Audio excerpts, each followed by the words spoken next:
দর্শক, আমি এই মুহূর্তে দাঁড়িয়ে আছি কলকাতা প্রেস ক্লাবের সামনে।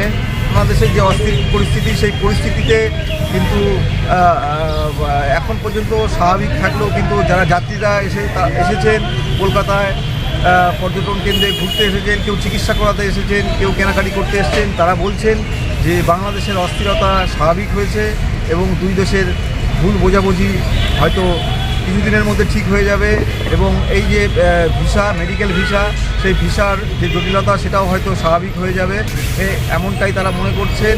এবং দুই দেশের সরকার তারা আলাপ আলোচনার মাধ্যমে কিন্তু এই ভিসা প্রদান বা আমদানি রপ্তানি কিন্তু আস্তে আস্তে ধীরে ধীরে স্বাভাবিক হবে এবং আগের মতো ফিরে আসবে, এমনটাই আশা করছেন। এই ছিল ভারত বাংলাদেশের যে অস্থির পরিস্থিতি তার সর্বশেষ তথ্য।